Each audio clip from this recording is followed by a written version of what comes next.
from the self-model gap to the stainless ground. You're in a meeting. Someone is describing your work accurately, positively, and something in you is not quite listening to what they're saying. Something is monitoring, scanning the room, checking faces for the moment someone realizes the gap between the description and the reality. The description is accurate, and the monitoring doesn't care.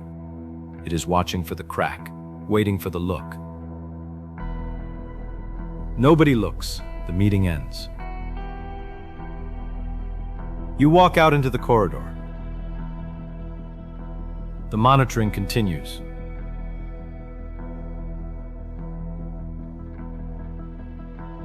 You are waiting to be found out.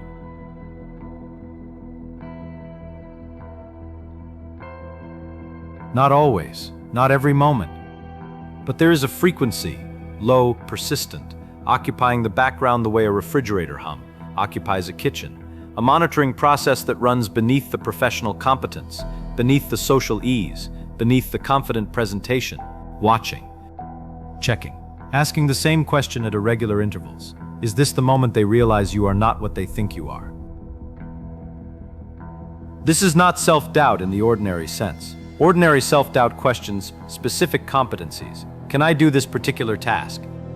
Imposter syndrome questions the self. Not the output, but the producer of the output.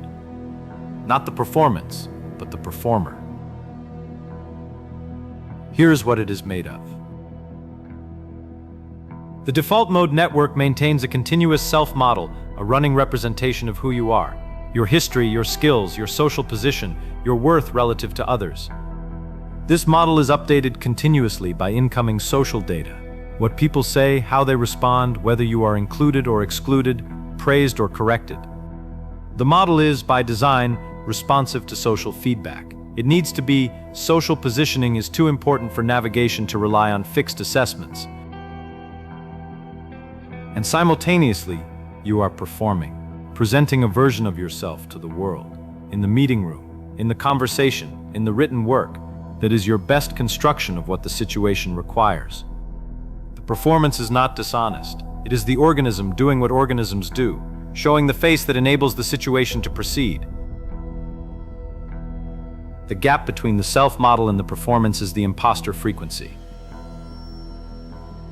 The self-model contains everything: the uncertainty, the ignorance, the failures, the moments of confusion, the things you don't understand and haven't admitted not understanding. The performance contains the presentation: organized, confident, purposeful, assured. The performance must leave things out that the self-model contains, because the performance is the edited version of the self-model. This gap, this standard, universal, structurally necessary gap between the full self-model and the public performance, registers as deception. The monitoring process translates the editing into imposture. I am presenting a version of myself that omits the parts that are uncertain and confused. Therefore I am deceiving. Therefore I am an imposter. Therefore they will find out.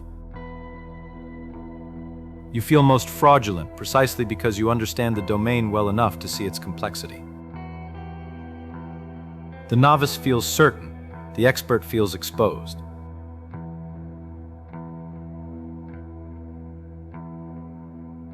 Expertise intensifies the frequency it should silence.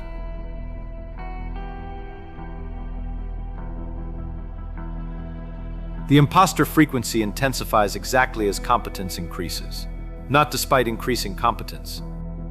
Because of it, experts in any domain know, with precision, the extent of their ignorance.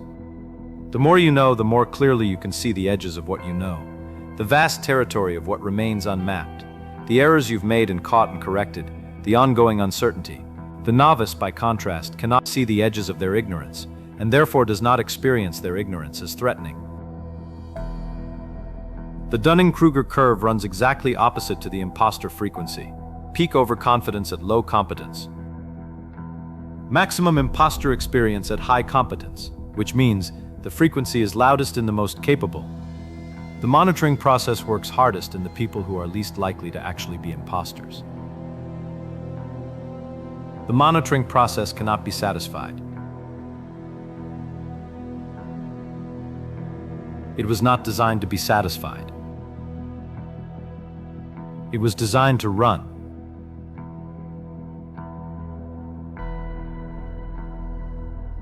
The monitoring cannot see this. It does not know the Dunning-Kruger curve. It knows only gap between self-model and performance. Gap is deception. Deception is exposure risk.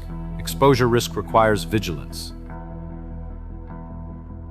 You have tried to close the gap, the relentless preparation, knowing more than you need to know, arriving more ready than anyone else, pre-answering every possible objection, preparing for every scenario. The gap does not close, because the self-model also expands as competence expands. The more you prepare, the more clearly you can see what you haven't prepared for. You have been preparing for exposure your entire career. The exposure has not come. You have not updated the model.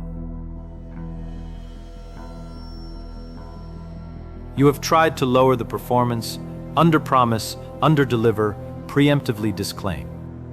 The monitoring process recalibrates. Now you are performing modesty inaccurately. You have tried to close the gap by improving the self, achievement after achievement, recognition after recognition, the next credential, the next promotion, the next external confirmation that the performance is accurate. The frequency does not stop after the achievement, it restarts. It asks, when will they find out this was luck? 3 attempts, 3 sealed exits.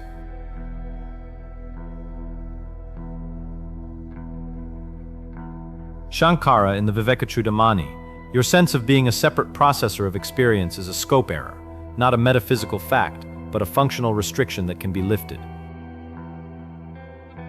Both the self-model and the performance are constructions. The self-model is the mind's representation of the self.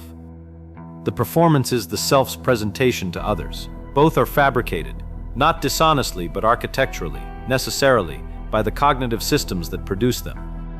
Neither is what you are. Both are what you do. The imposter frequency arises because 2 constructions are being compared. The comparison reveals a gap. The gap is interpreted as evidence of inauthenticity, but the comparison itself is happening in something that is prior to both constructions. Something that is aware of the self-model and aware of the performance and aware of the gap between them. That something is not a construction. The awareness that knows the self-model is not itself a self-model. It does not have a version that goes to meetings and a private version that doubts.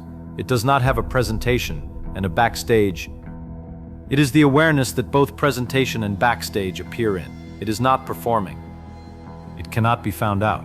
There is nothing to find out about it except that it is completely undividedly without gap. This is what Shankara means by lifting the scope restriction. The scope restriction is, I am the self-model, and the self-model is being compared to the performance, and the gap is real and dangerous. Lift the scope and see, I am the awareness in which the self-model and the performance and the comparison and the dread all appear. None of that dread touches what is watching it. The frequency will still run. The monitoring process will still check the gap. The preparing more than necessary will still happen. And the preparation is not wrong. The preparation is useful. But it need not carry the weight of staving off exposure, because what is actually here, underneath the self-model and the performance and the gap between them, cannot be exposed.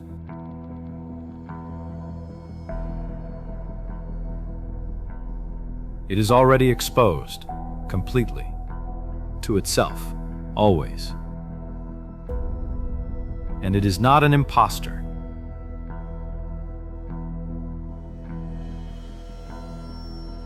It is the only real thing in the room.